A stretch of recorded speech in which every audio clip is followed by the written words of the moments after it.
Welcome to Pure Hustle Podcast. I'm Mike. And this is Orlando, and we're on episode 311, a themed episode. Yeah, 311 episodes in. And today we're talking about something that's pretty important.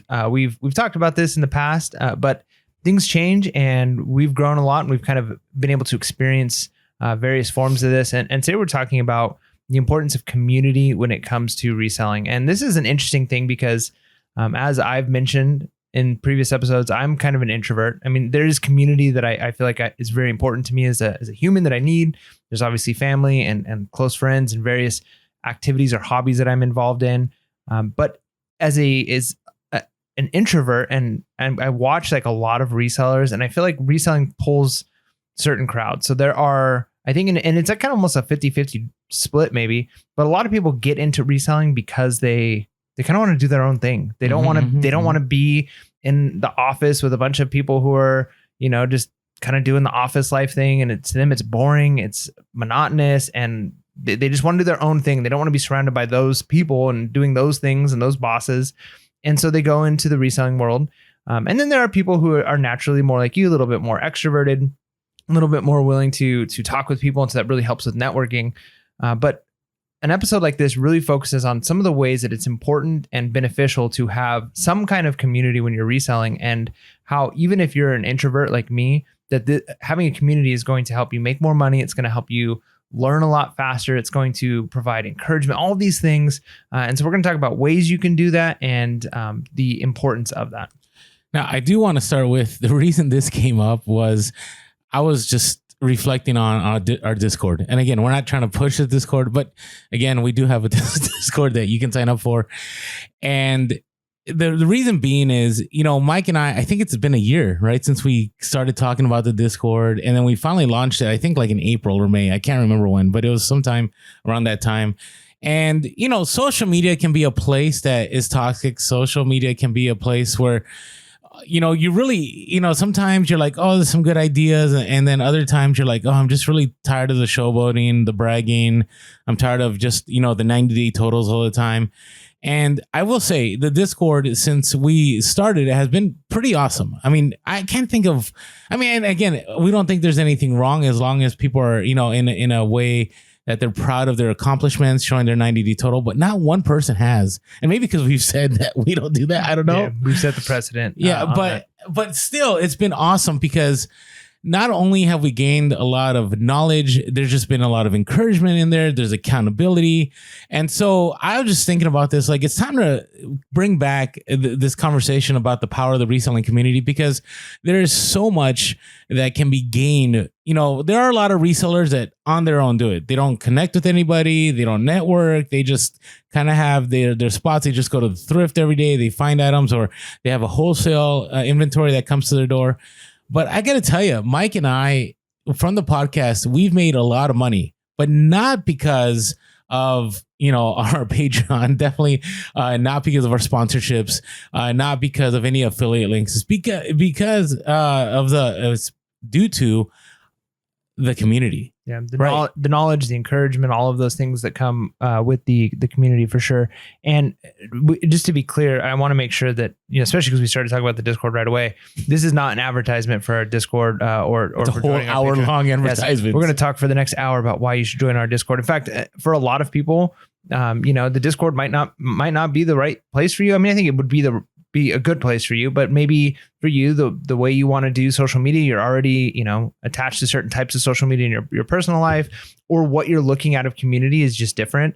And so, there are so many ways you could do it. It could be through YouTube, believe it or not. It doesn't have the same feel. And each of the different, we have actually an episode where we talk about each of the different types of networks, whether it's Reddit, whether it's YouTube, whether it's forums or Facebook groups.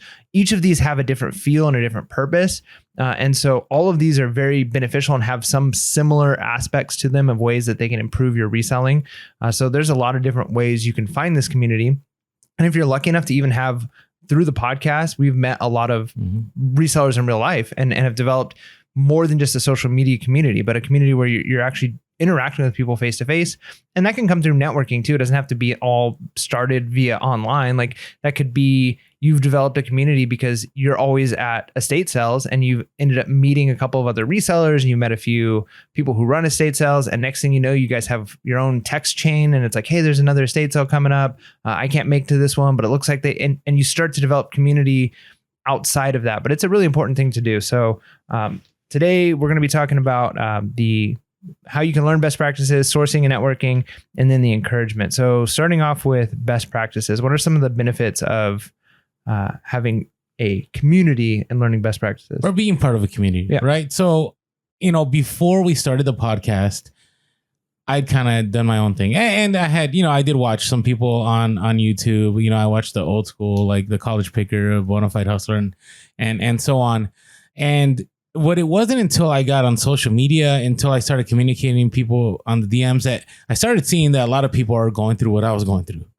Right. So whether that means with like policies, right? So some people were against returns and some people were for returns. And I remember from the beginning, I was never about returns. I was like, why would I do that? Why would I sabotage my own business?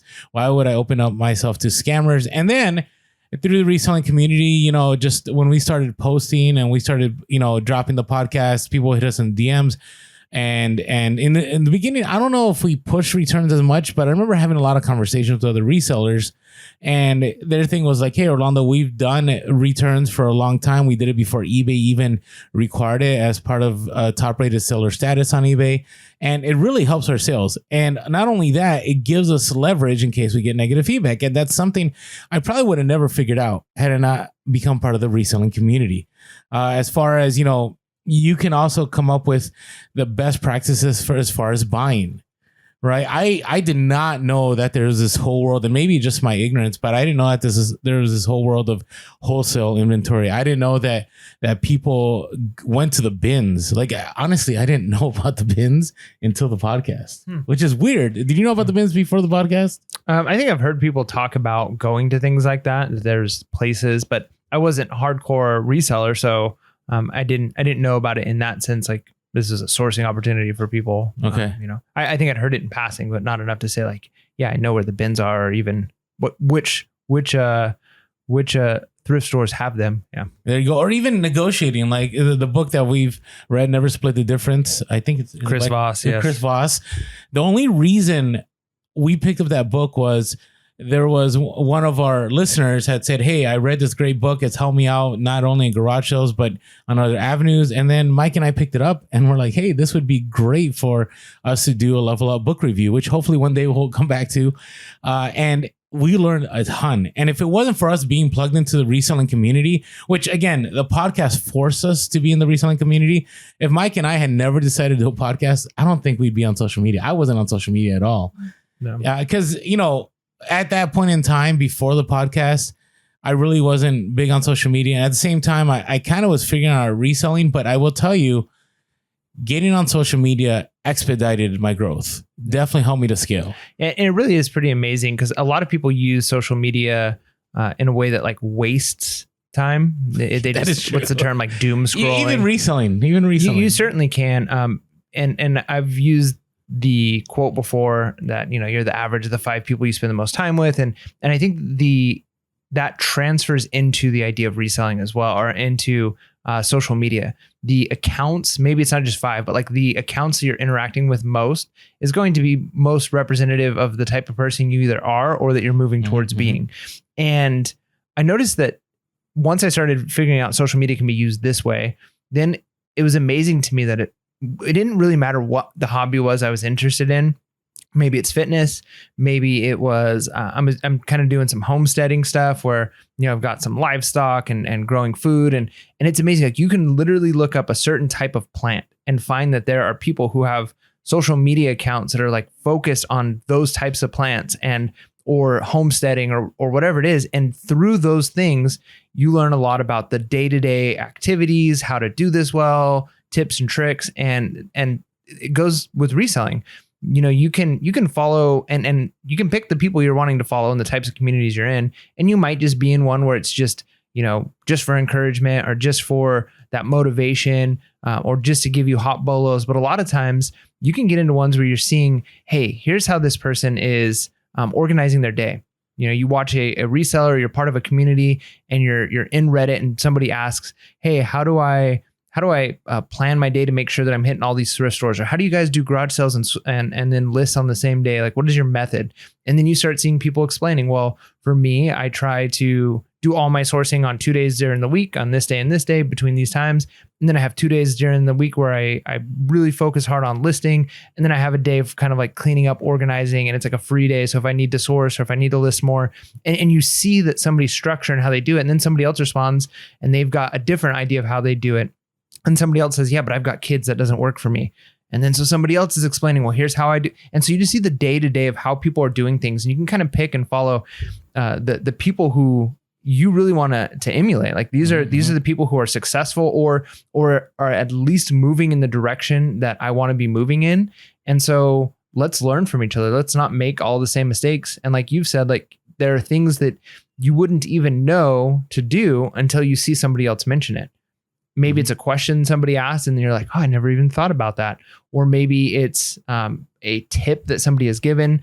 This is a way of shipping. This is a way of packing. This is a way of handling babysitting and finding someone to watch your kids when you go sourcing. Or what if you have to drag your kids to a thrift store? How does that look different? Maybe the way you do it is different. Stop at the toy section first and give the kid a toy while you're pushing the cart around. There's so many different things you can learn day to day how to be a reseller. Just by learning from other people. There's so many times we want to reinvent the wheel and as if, hey, I'm just going to muscle through this and I'm going to figure all of this out on my own. And then you realize, hey, wait, there's been people who've been doing this for years and years and they've already found out the tricks. And if just by asking them, they give me those tricks and I can give them the tricks I've figured out. Hey, now we're all 50% more efficient with like 2 minutes of time. Yeah, agreed. I think about just at the very basic when it comes to even shipping. Like I have learned so much about shipping.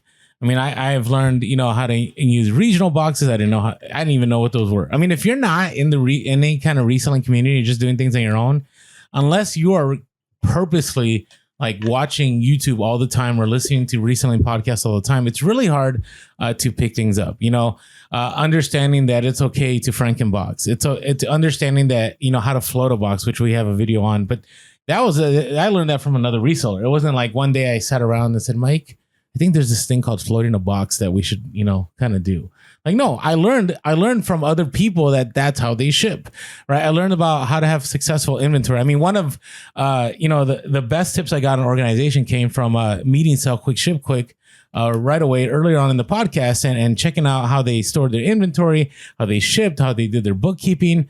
And had it not been for me deciding to engage in the reselling community, obviously via the podcast, but they reached out too. And just, there was a time when I would hang out with them at least once a month. And I learned so much from them. They learned so much from me. And again, it helped both of our businesses. So definitely being part of the reselling community and not being just in this solitary place. Because I know a lot of people that listen to the podcast and they're just not part of a community. I myself was. I remember before our podcast, I would just listen to Scavenger Life, pretty much every week when they dropped an episode. And that was pretty much my only engagement as far as listening or hearing what people are doing in the reselling business. Which is a one-way community. And that's an okay start. Like in the episode where we talked about the different platforms you can use for having community, we talked about almost like there's levels. Like some of them are very low investment level, but you get quite a bit of information. Some of them are really high, like effort. You have to put in a lot of energy and effort into, and the return on investment looks different.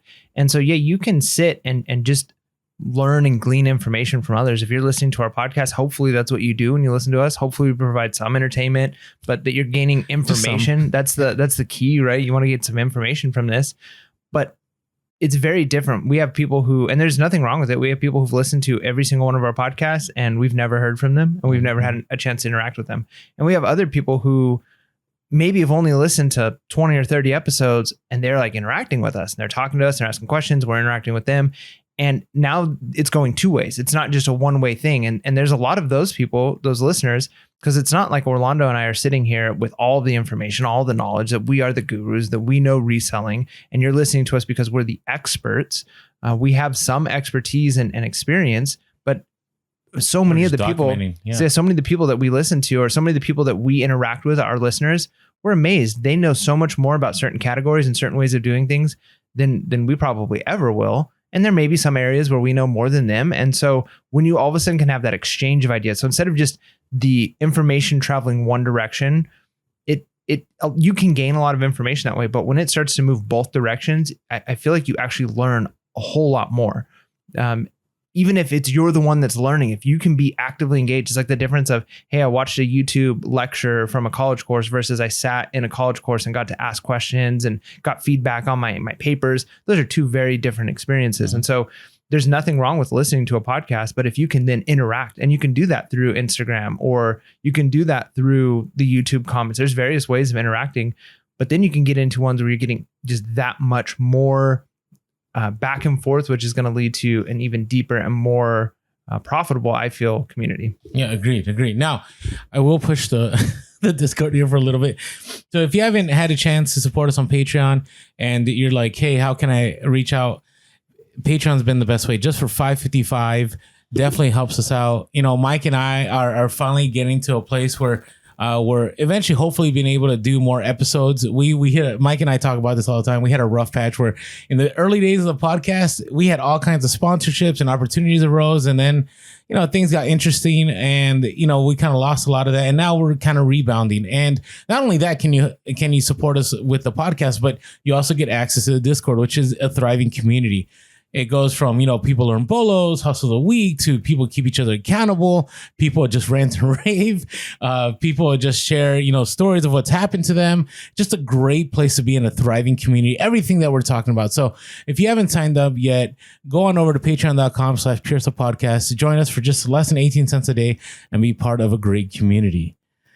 Now, the thing that really, really has helped out along with best practices has been the ability to source as a reseller in the community, right? The easy one is if you're not on any kind of social media and you don't, just because you sign up for Instagram or Facebook or TikTok or whatever, that doesn't mean that you have to engage. It could be one way, and you can gain a lot of knowledge by being one way, by just going to our hashtag hustle of the week, not our hashtag, but it really is. Like if you think, I bet you the first, it's slowly being taken over by other groups now, though. I know. That's why I said back in the day, remember when I was pushing, like when you do hashtag hustle of the week, make sure you tag PHP in it.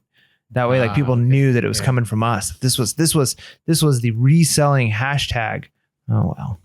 But listen, if you just go to that and you just spend 2 to 3 hours, you'll have a ton of bolos under your belt, things to keep out for that will make you good money. Right. And, you know, on the Discord, we have bolos that are dropped. On Instagram, Mike and I drop bolos. On the podcast, we drop bolos. I mean, there's just so much out there. Right. So I would say if you only have, and I'm not saying fill up your life with podcasts and YouTube videos and Instagram and Facebook and TikTok. But for example, right now, there's a couple individuals on TikTok that they have like this bolo of the day, and every day they're sharing something. And while the algorithm, okay, is pretty nefarious at times, it can also work to your advantage. So every day I get fed. Every time this person or these people drop this bowl of the day, I'm like, awesome. Like I just learned something new that I had no idea before. I would say probably 80% of the things that are shared, I've never even heard of. So it's always good to engage and to know what you're looking for. And also, if you're trying to learn new niches, definitely social media is a great place to be, because the algorithm will feed you that niche. Like you had talked about the plant people. It also applies to reselling. You know, so if you're trying to sell sneakers, if you're trying to sell trains, if you're trying to sell vintage toys, once you start following those people or following hashtags or watching those videos on YouTube, eventually those algorithms will begin to feed you those. Yeah. And social media is actually really good at that. And like you said, it can be nefarious because it definitely can put you into echo chambers and feed you things that are more emotionally based and all of that. But it's pretty amazing. So I've never used Twitter. I had to use Twitter when I was going through my master's degree program for my college, my education thing. And it was like, educational Twitter. And I felt like it was kind of cheesy at the time and I didn't really buy into it very much. And then we have the podcast one, but mostly the things we're doing on Twitter, like we're not actively like tweeting. We're mostly on Instagram, and the things are just being like dual shared onto Twitter. And over the last, I'd say it's only been like a month, like there's a kind of a field that I'm in that I'm like, I'm gonna just check out some Twitter stuff because I like this guy. I listen to this podcast. He talks most of the stuff he's doing. He's mentioning from Twitter, and so I'm gonna go follow his Twitter. And it was amazing after I followed his Twitter, and then it introduced me to a couple more people who are similar and had similar ideas. And next thing you know, I've got a very curated follower base or that I'm following on Twitter, and the information that I'm getting is just so specific to what I was looking for. And I just found randomly one podcast, one guy. And because of Twitter literally opened up the door to like, wait a minute, there's like a whole network of people who are in this brand new world. And it's amazing because now I'm learning, I'm going deeper into this, and it's pretty incredible. And then after 3 weeks of just stalking Twitter, I'm like, I'm going to start like responding to some people. Cause like I said, that two-way communication, which then again opens up more doors. Now I'm starting to have a little bit more credibility, even just in the questions that I'm asking. People are more willing to interact with me because I've been interacting with them. Mm-hmm. And it's just amazing to think like we live in a very powerful time, and it's so easy to just use Twitter for, or just use social media in general for things that are waste of time, as opposed to like, what is something I can learn? What is something I can benefit from this? And so learning a new niche is definitely one of those things that's going to be very powerful, because it could be anything. It could be a certain type of clothing. It could be a fabric. It could be, Department 56. It could be RC airplanes. Like, it doesn't matter what it is. You're like, I wonder if I should sell this. I seem to have a source for this thing.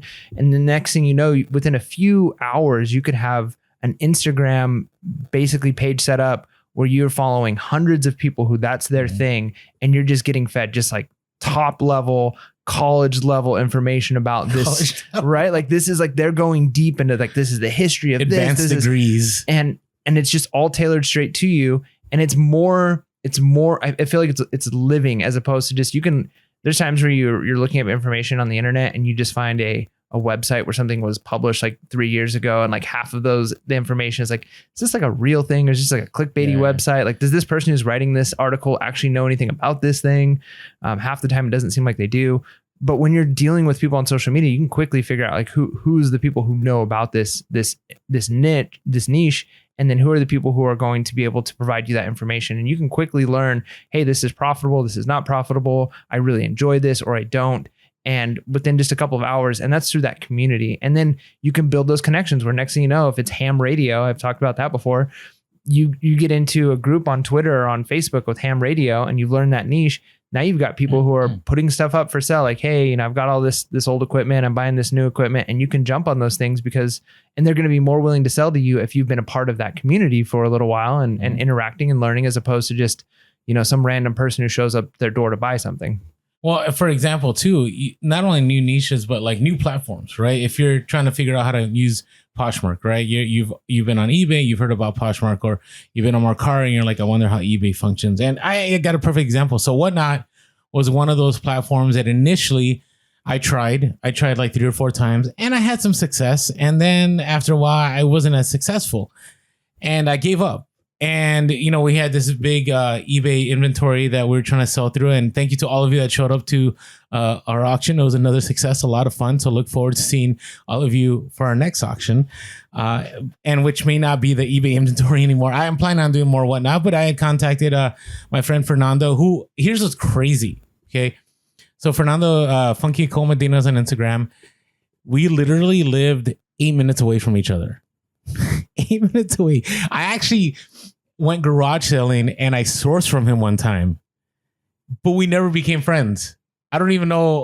Whatever. It was weird. And so years later, third year, I think, of the podcast, I forget. He probably knows. I feel terrible, but somehow we connected again. And he's like, hey, you remember you sourced from me? I'm like, wait, that was you?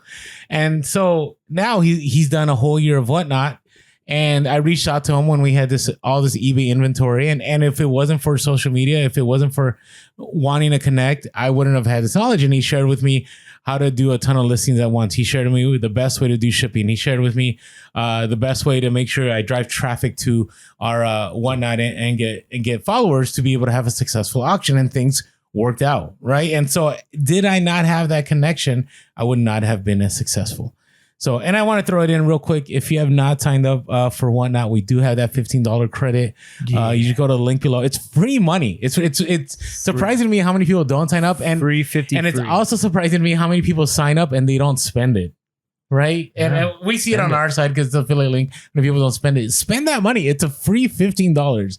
Even if you source one thing for like $2 and you pay $8 shipping or whatever it is, and you flip it, you're going to make money. So definitely check it out. Go to the Whatnot link below and get your free $15. But, you know, that connection got me back on Whatnot, got me understanding that, hey, Whatnot is a great tool. You know, if I'm trying to offload inventory quick, or even if I'm just, I would say the sourcing aspect of it, and many of you have caught on that Whatnot is a great way to source. It's kind of like going to a thrift, but you don't have to drive. Everything's already pre-selected, and it's probably cheaper than a lot of your thrifts. So it definitely has helped. Now, I would say one of the greatest things though has been the sourcing and networking. You know, we had interviewed the Latin pickers years ago. It's been years ago. Isn't that weird? Years ago now. Yeah, it's pretty crazy. Okay, 2 years at least, maybe 3 now.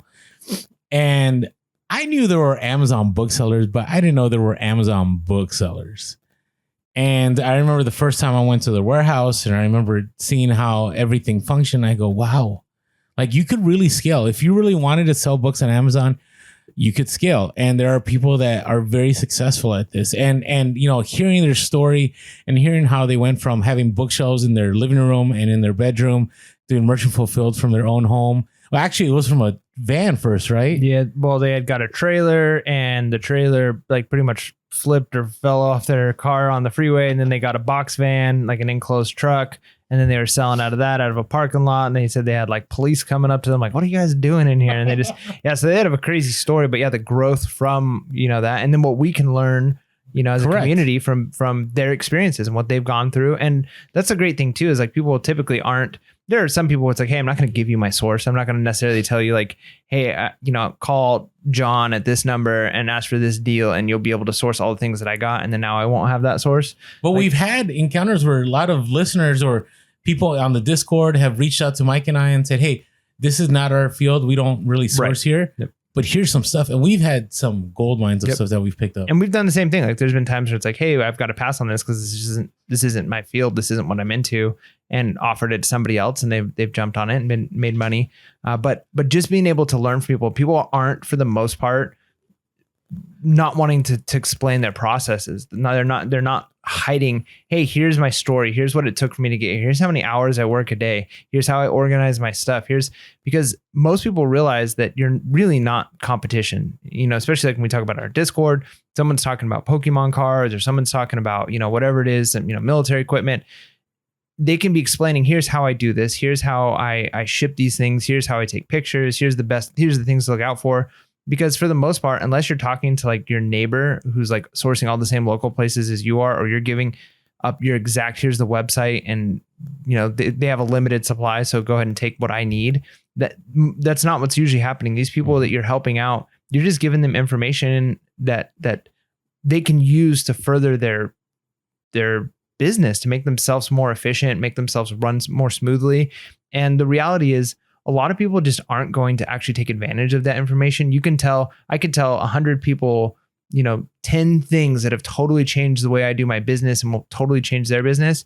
And of those 100 people, maybe 5 or 10 of them will actually implement those things. Mm-hmm. So it's not like you're creating competition in that sense either. But then over time, you learn who are the 5 or 10 people who are actually valuing what I'm saying, and I value what they say. And then now you've got this tight community, and then you've got someone to bounce ideas and questions off of. And it really is beneficial. So again, you know, I know for a lot of people, it takes a lot. It takes a lot to get on social media. It takes a lot to reach out to people. But I encourage you, you know, one step at a time, get out there. Because I will tell you, it'll be highly profitable. Whether it be that profit is gained through sourcing, whether it's you're learning best practices, whether you're learning how to better ways to ship, there's definitely a lot to be said about the power of the reselling community. Yeah, you don't have to be there tomorrow. That's the other thing too. With everything we talk about, I don't think we emphasize this enough. You don't need to go from 0 to already there overnight. You don't need to go from I've never used social media or I don't network at all to I've got a huge network of people and I'm communicating for hours a day. Same thing with growing your business. You're not going to go from, hey, I sell 10 items a day to I'm running a warehouse overnight. The only thing you can do is just the next thing. Like say, what can I do this week, this month to maybe I think networking might be beneficial. Okay, maybe I follow a couple of resellers on Instagram and I just see what they say. And then maybe after a month, like maybe I should just comment on a couple of people's posts and just slowly build. And before long, you'll look back after a year or two and you'll realize like, man, I've got like 10 or 15 people that I've grown close with and we have a network now. And it was just because I did the next small thing here and there. And then that's what opens up doors and opportunities. Now, we are leaving a lot of negativity out of all of this, but we're saving that for our Monday minisode. Yeah. So if you want to hear about the negatives, definitely check it. It's going to be a fun Monday minisode. I promise you. We may, we'll be throwing some shade.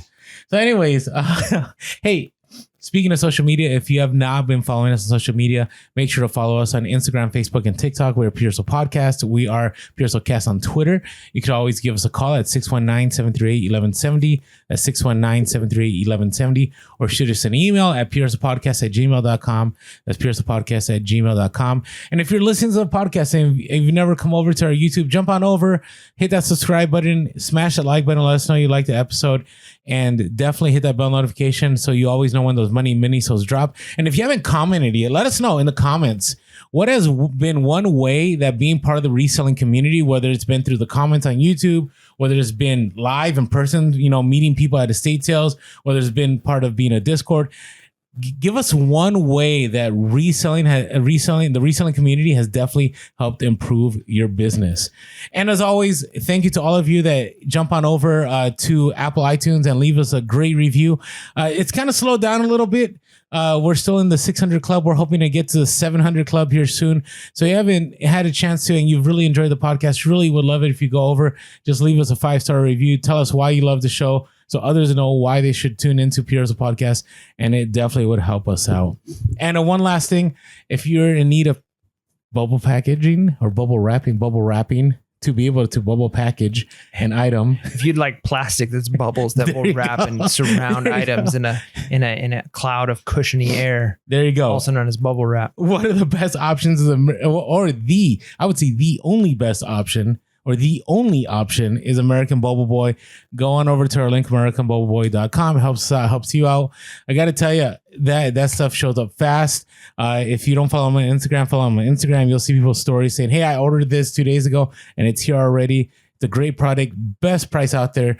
I can't tell you how many years I bought that duck bubble wrap from Walmart. Yeah. Such a ripoff. And it wasn't even good. So go to AmericanBubbleBoy.com. They're the only option. All right, we got some good hustles of the week coming here. Come on, hustlers. It's the freaking hustle of the week. Yeah. All right. So our first one comes from Sean, IG handle at Hanson Hustles. So went to a yard sale and picked up an interesting instrument and looked up comps. So listed it on eBay with a YouTube video for $749 and took an offer. So it was a Suzuki Portacord picked up for $2. Bag. I forgot to put that in the notes. $2. So it's a Suzuki Portacord with the bag and sold it for $600 plus shipping. Yeah, the Portacord, man, that's an interesting instrument. I know I had seen them before, but it had been so long, so I just looked it up. Yeah, and man, it's pretty cool though. What a crazy instrument. So his YouTube video is pretty awesome. I think it sold it. If you're not using the video option on eBay listings, you could also do the YouTube option, but you got to have some kind of video. It really sells a product. Yeah, especially if it's a high price item, because people want to see it working. Like I sold Korg synthesizing vocoder. You've sold Korg before. Mm-hmm. So especially when you start getting into like synthesizer type equipment, which is really what this is. It's a very trippy. I wonder when it came out. It looks like probably the 80s or something. But what a cool thing. I should play some. I wish I had one right now that I can play some music on. But man, $2 to $600 plus shipping. You just never know, especially if you see some weird looking instruments. Instruments are a hard one because I mean, you're not really taking a big gamble on $2, but unless again, that's a niche that you're in and it might have been $3, but either way, it doesn't matter. Yeah, I mean, I guess we can let that slide. Okay, all right. No, but thank you, Sean Hanson Hustles, also on the Discord, dropping a lot of great knowledge. So. Yeah. All right, so this one comes from Go Hustle LLC from the Discord. Came across 5 Pokemon cartons at a yard sale and purchased each for $1. Loaded 3 of them and sold in 2 hours. Animation limited edition 2003 sealed Pokemon tins with card packs. And so you're wondering, like, what's the price? What's the right? Because I price? didn't put them in the notes. No, sold them for $200. Each or total? No, in total. Nice. Now, are those valuable? The 2003 tins? I mean, you know a little bit of Pokemon, right? I was in Pokemon. Gosh, if I don't know if that was 2003, that would have been. Yeah, I mean, I'd imagine. I think we were probably just out of first edition at that point. We're not in first edition anymore. Probably in 2003. If those were first edition cards, the sealed tins are probably going for a lot more now because they may have been. It says animation limited edition, so it might have been known what was in those packages. It might not like be booster cards, so that could impact the value for sure.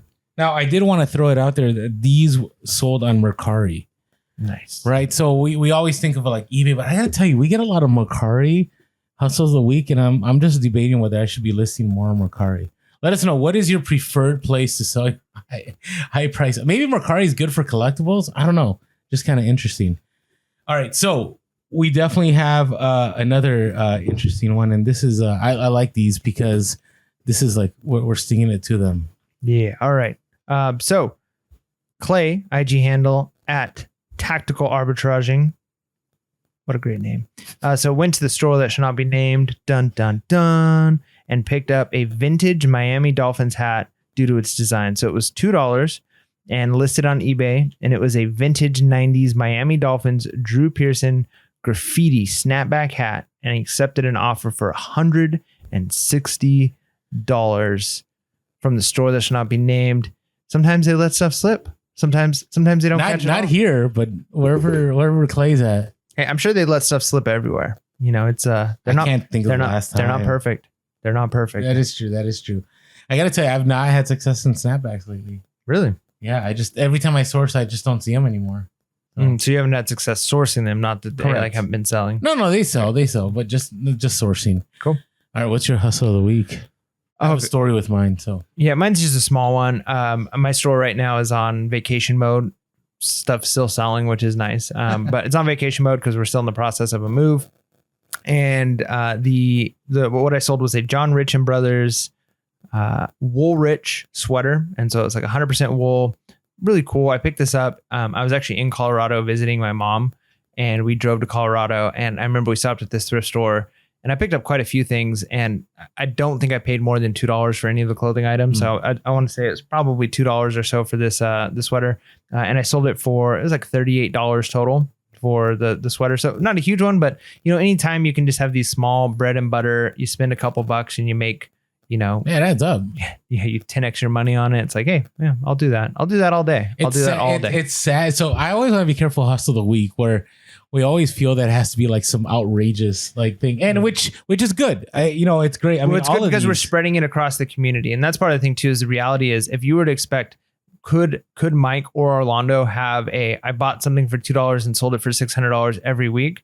There's no way. There's no way that's possible. It's absolutely impossible. And that's one of the downsides with Instagram and stuff, is you tend to see highlights of things. Yeah, because I always post the high dollar stuff, right? Because I'm like, no one wants to know about the item I paid $1 and sold for $25. Yeah, it's true. Right? But the nice thing with having a community is if you got a good community, you actually have a better picture to say, like, hey, let's say you got 10 people you're interacting with quite often.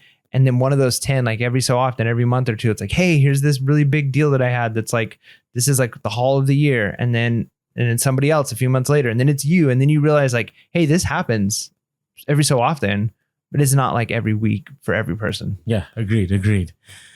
All right. So mine, I got a story, and then I got the hustle of the week. And I just thought it was fitting to share here because I almost had a hustle of like the decade or whatever.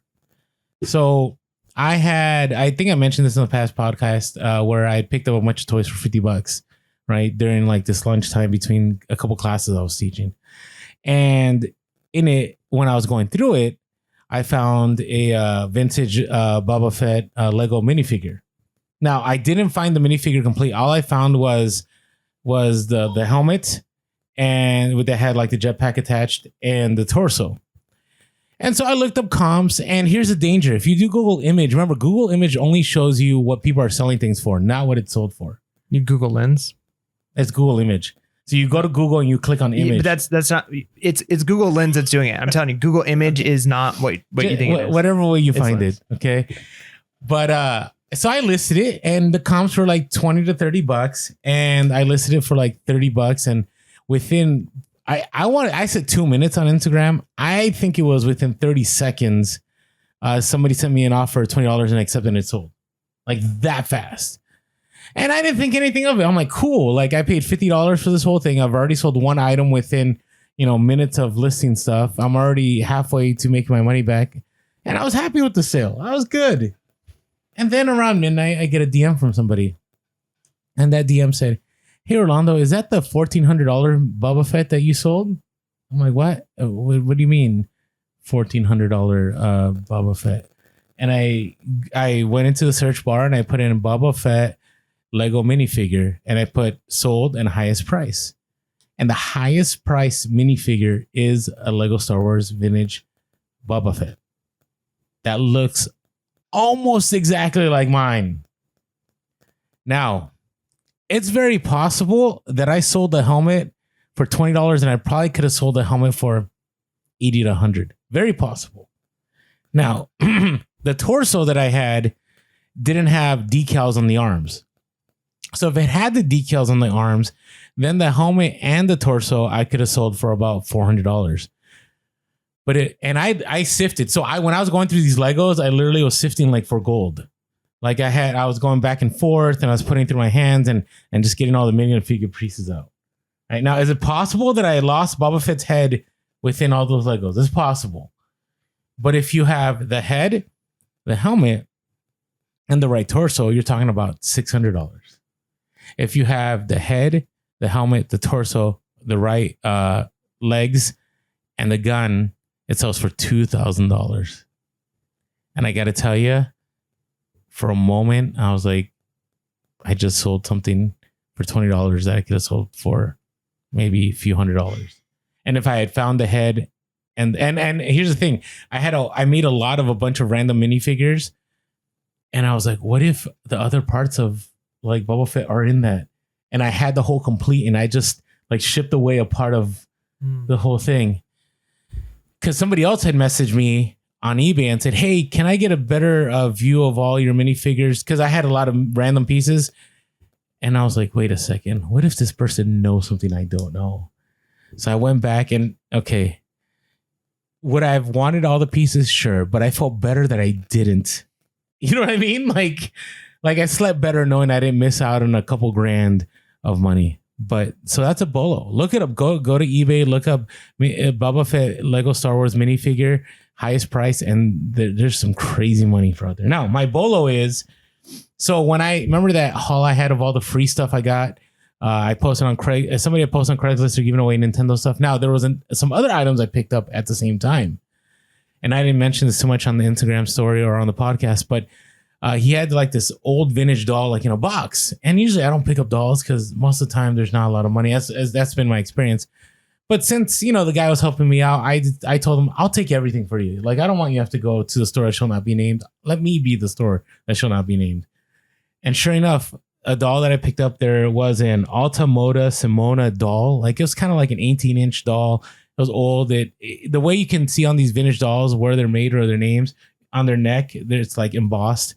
So it was made in Italy, and I didn't see any comps. So I listed it for like $400. I didn't think it was worth 400, but I thought, hey, maybe somebody wants it. And somebody offered me 150, and yeah, I'm going to take it. I mean, it was free. I already made my money back the first sale I had.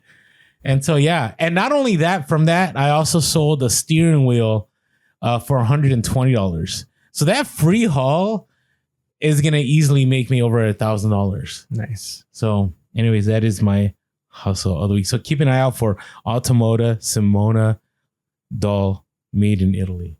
Good stuff. There you go. All right. Hey, another item that's been really helpful has been the skull shaver. Yeah. And I got to tell you, these days, Mike and I have been insanely busy, but we're hoping that we're still looking smooth. Yeah, I'm not today because as I was driving to work, I was like, it's going to be great. I'm going to shave after I get done with the gym, and I'm going to look really good. And I realized, like, in the move, I had put the bag in another spot, and so it didn't make it into my gym bag. And so no skull shaver today. But the nice thing is nobody noticed because I skull shaved yesterday. There you go. He's skull shaved. It's now a verb. Yeah, I verbed it. I skull shaved yesterday, and I still look better after a day or two of growth from the skull shave than I used to, and I would just like use a electric razor on my head. And so it's good. It's a great product. Use promo code Hustle, capital H. Lets them know that we sent you. If you need a hair removal, pretty much anywhere, they've got products for you. They do, and male and female. And so check it out, and you hopefully won't be disappointed.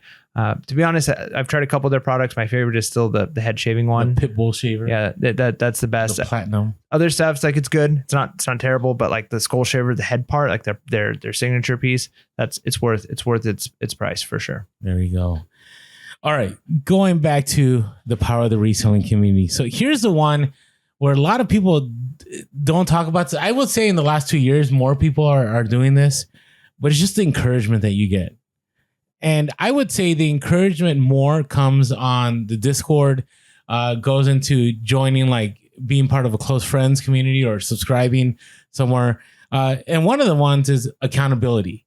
Right? Making sure that you're being consistent in your business. Make sure you're being consistent in your bookkeeping. You're being consistent in your listing. You're just, you're making sure that you're getting rid of those death piles. And even our own Discord, the accountability group, like not everybody's on there, but I see people every day going, hey, I did my 10, I did my 15 and so on. Yep. So it's been good. Yeah, no, it's really nice having some people to kind of hold you accountable. Because if you're just doing your own thing, it's really easy to kind of just sit there and say, yeah, I'm good. I've done what I needed to do. But when you've got somebody kind of checking over you, it's like, again, if you got a gym partner who's going to be there in the morning, whether or not you get there, it's going to make sure you get up and get there, right? Because otherwise you're going to let them down. It's that idea of having a little bit of accountability. And then a big thing too is motivation. Now, I talked earlier about when I first started using Twitter for schooling, they like forced us, like, you have to follow 5 teacher accounts.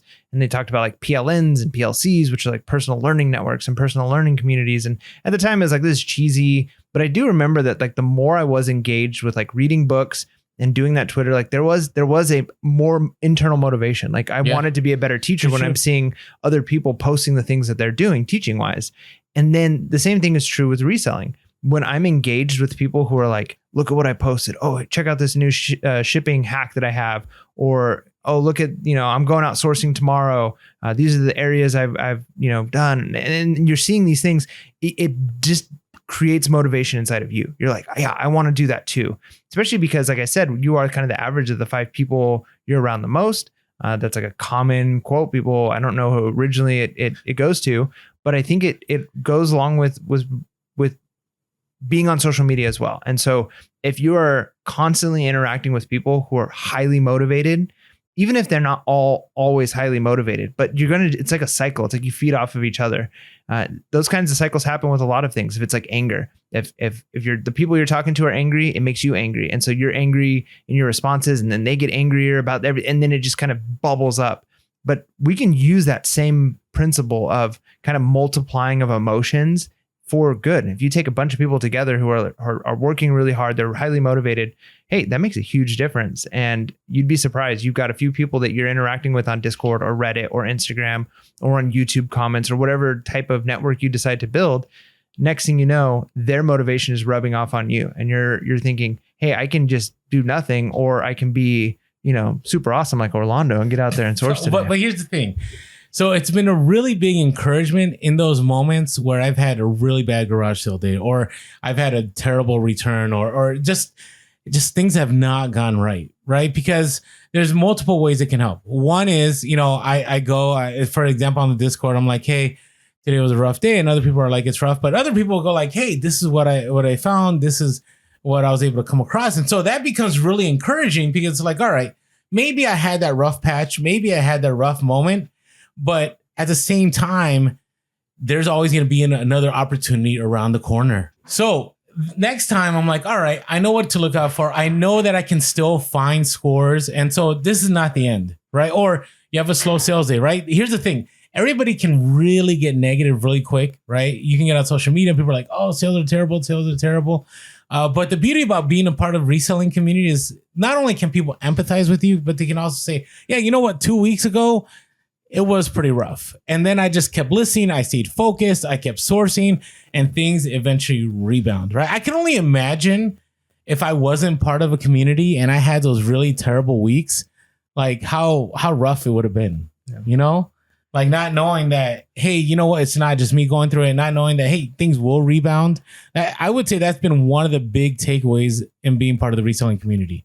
Yeah, that's good. And then kind of just being able to find your tribe, like find the people who are your people. So even if you are like an introvert, and even if you are somebody who's like, you know what, I don't want to be dealing with people in the office and all of that, there does come a place in time where you kind of feel super alone. You don't realize that there are not just hundreds, but there are tens of thousands of resellers out there doing pretty much what you're doing and living similar lives and having similar issues. And when you can kind of find your tribe and connect with those people, and very specifically, because sometimes you might be in a community, as it were, of resellers, like, yeah, these are all people who do Amazon, but you know, like I really kind of just like make my own things. I make stuff, and I like to like repurpose things and sell them on Etsy or on Etsy tribe, on whatever it is. Yeah. You find the people who do the thing that you do, and it's perfectly fine to learn from other people. Maybe you're like, yeah, I really learned most that I learned about shipping from these Amazon guys, and I learned most of what I learned about organization by these, you know, booksellers or whatever it is.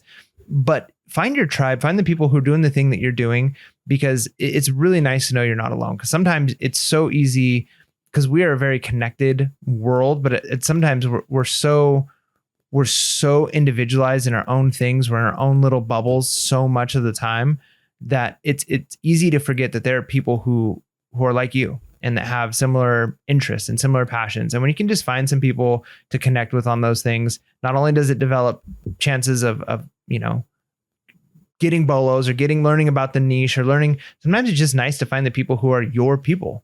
Hey, these are the people who think like I think. And not that it's bad to have diversity of friends who are, hey, this person I know is a lawyer, and this person's a doctor, and this person's a teacher, and this person's a plumber. Like, that's good.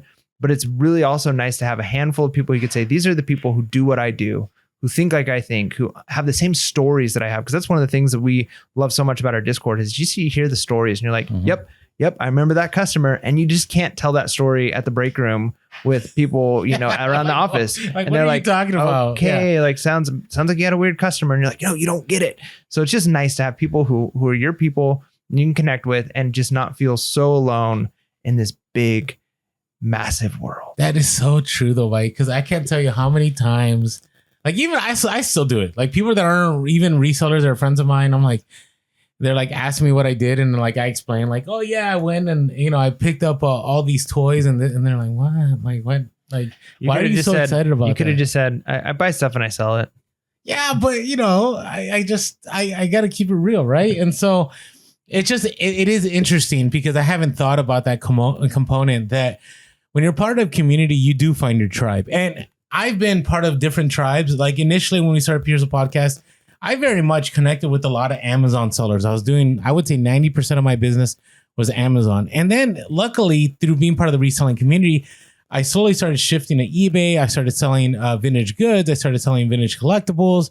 And now I'm in that whole other world. But luckily I've been part of the reseller community. So the shift wasn't that difficult, right? And granted, do I still have those connections with Amazon sellers? Yes. And if I ever want to jump back into Amazon, I have that tribe I can go to and go, hey, listen, I've been out of Amazon for a little while.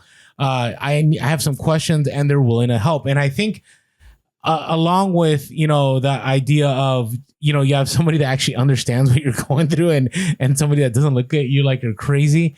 You also have the ability to pivot when you need to, or be able to adapt and learn how people are adapting, and you can also adapt and you can be successful. But the power of the reselling community, there's so much. I mean, we've gone through best practices, how to source, how to network. We talked about the encouragement, the accountability, and really encourage you. We're not just saying, you know, again, I've said not just our Discord, not just a podcast. Just find that place where you can be part of the reselling community. Maybe it's not even on social media. Maybe it's you know, you see the same people all the time at the thrift store, or maybe you see them at a garage sale or at the estate sales. Reach out, go, you know, I've seen you a lot. You know, I know you're a reseller. And some people will be like, I don't want to talk to you. And that's okay. But some people, you might strike a conversation. Who knows? Maybe it'll be that lifelong friendship. Or maybe it'll be that great networking ability of, hey, I look for this, you look for that. We'll make sure to call each other. And you're going to have that constant flow of inventory. But either way, being part of a reselling community is really powerful. And with that being said, make sure to be real, Be relevant. and be reselling. Late. Peace.